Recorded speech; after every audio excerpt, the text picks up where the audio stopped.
Alright, geezers. My name's Gaz, I've got terminal hay fever, and we are your nerd theorists. Today we are continuing our look, albeit through blurry red eyeballs, at the rules for terrain for Warhammer 10th edition. Today we are looking at fuel pipes and barricades. Yeah! Welcome to 10th edition terrain, pigs in space.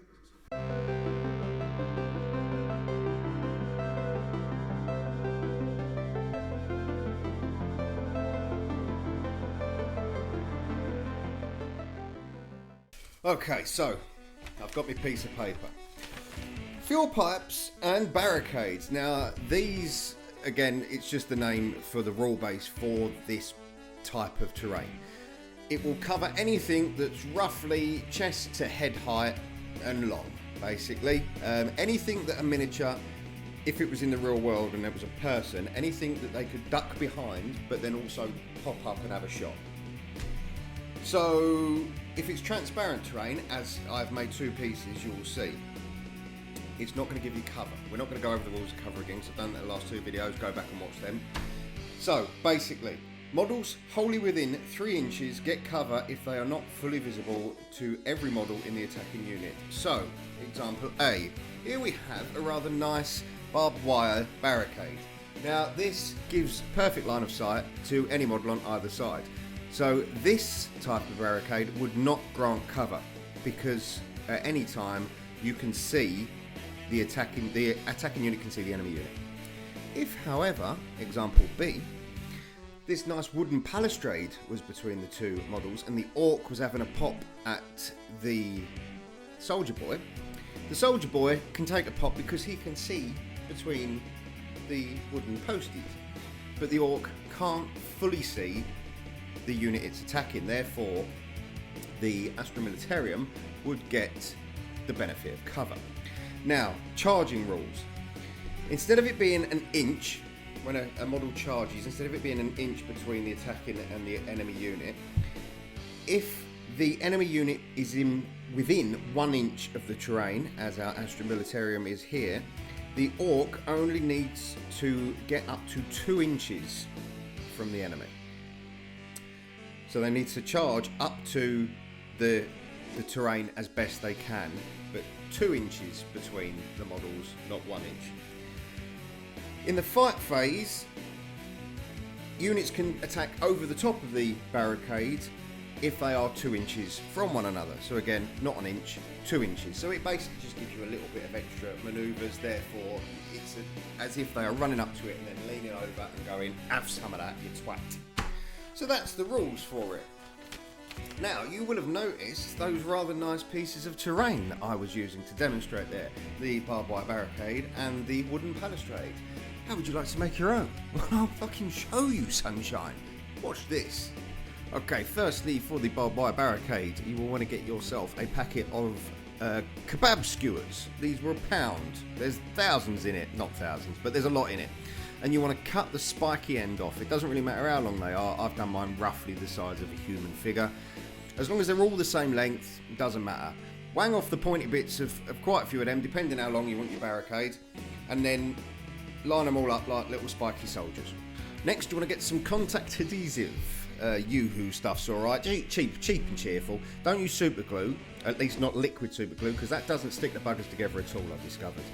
Gel super glue might work, but I'm using this universal stuff. And you want to stick them like little cross sections, like that. God, my eyes look awful. And yeah, just leave them to dry for about 5 or 10 minutes. While they are drying, you want to make your barbed wire. Now, for full details on making this barbed wire, you want to watch my tip-top 2-minute terrain video, which I'm sure Dave will pop a link in somewhere in this video. But basically, you just burn the fluffy bit off of pipe cleaners and then wrap it round a thick pen. And that gives you your coils for your barbed wire. Next up, you want to get a piece of card. I'm using Dr. Pepper Zero. Other fizzy pops are available. Or unless Dr. Pepper want to sponsor us and send us a load of free shit. I don't like the zero stuff though, send the full sugar. So basically you're just gluing them on. Now, glue your little spikes on, sort of that distance apart. It's up to you, it doesn't really matter. Rough and ready, I mean, it's a knocked up barricade. And then you sort of wind your barbed wire in between them to make a stretch. As long as you want, you can curve it, you can shape it, you can stick it up. Anyway, do what you want, it's yours. Once it's dry, get your little craft knife and you want to cut around it. You don't want too much of a base on this. It's the idea of a barricade is it's a thin piece of terrain. Plus, it saves you colouring in the whole piece of cardboard. So just cut it as close to the edge of the wood as you can and you get a nice long strip. Now, because of the way this barbed wire is made, it's already got a burnt metal look to it because it is burnt metal.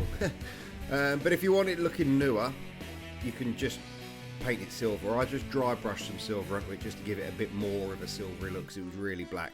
But just a light dry brush and the silver should do the job. I've used lead belcher. I then did the wooden spikes. Now, because it's actually wood and it's got a nice grain to it, I didn't bother painting them brown. I just used Reikland Flesh Shade, which is a oil or a shade or a watered down paint. You could use wood stain. Basically, it just keeps all the grain on the wood and you don't need to muck about going heavy-handed with painting. Once that's dry, I then did the base in Battlemire, I think it's called. It's a Citadel Technical, so it's mud, basically. The joy of this is it doesn't really need properly painting. I didn't bother prime it. I just put the base down on the straight on the cardboard, wood stained the wood, and dry brushed the metal, and it was done. And now for the balustrade. I have used one of those green garden cane thingies because they're cheap and cheerful. You can get proper wooden doweling from B&Q and other hardware stores, which isn't particularly expensive, and the advantage of that is you can just stain the wood rather than actually painting it. But I've used a green stick because I had one.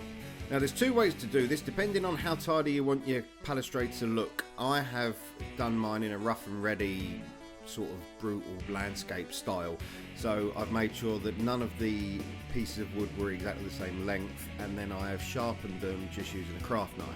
If you want it to look tidy, cut all the pieces of wood to the same size and then sharpen them with a pencil sharpener, and then you'll get it really tidy. But who wants a tidy balustrade? Boring.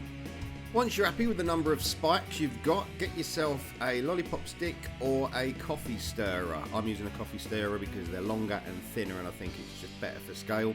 And then glue all of your sticks on. You want the bottom of them to be level because they're going to be the floor. And then, like I say, I've done mine all different heights. It also gives you the impression that they could peek over one of the spikes, so it's a little bit lower to snipe people, and then, you know. Once that's dry, just cut the ends off the coffee stirrer so it's the same length as the fence, and then wang a load of glue. Again, I'm using a all-purpose contact adhesive for this. Whack loads on, stick it to a piece of card for your base. Once it was dry, I cut it to size, and then I used my granite styly basing material jar of magic that I got off Amazon. I paid £3 for mine, but I've been to look for some more and it's going for about £9 now because our videos are that popular. And yeah, that's about it. Just time to paint it now. So I went for a rocky terrain on this one, so it wasn't all brown. If it had been mud, the wood would have been mud and the mud would have been brown. No, the wood wouldn't have been mud. It would have been brown. It would have all been brown. Anyway, I used grey for the base, then a dark brown for the timbers, and then a lighter brown for the spikes and the beam across the back because that would also be cut. And pretty much there. Final touch now, Reikland Flesh Shade for the wood and Nuln Oil for the rock, and that's it. We're all done and dusted. Happy terrain playing with stuff. So there you go, 2 more pieces of terrain for you. And remember, this rule base covers any sort of barricade, pipes, long, thin pieces of terrain. There's loads of bits and bobs you could do. If you go to my 2-minute terrain videos, there's one that shows you how to make dry stone walls and another one that shows you how to make wooden fences. They can both be used for this rule base. Also, fuel pipes is obviously in the name of the terrain. I haven't bothered to do a tutorial for that because all you need to do is go to a hardware shop, go to the plumbing section, buy some pipes and some couplings, join them together, paint them copper or silver. It's that easy. And that's about it. Thanks for watching. The next video will be battlefield debris, or debris, if you read it how it's written, which is basically scattered terrain for you old people that remember what scat terrain used to be before they started making up new rules. There's loads of bits and bobs for that. So yeah, it's going to be a good video. Thanks for watching. Ta-ta!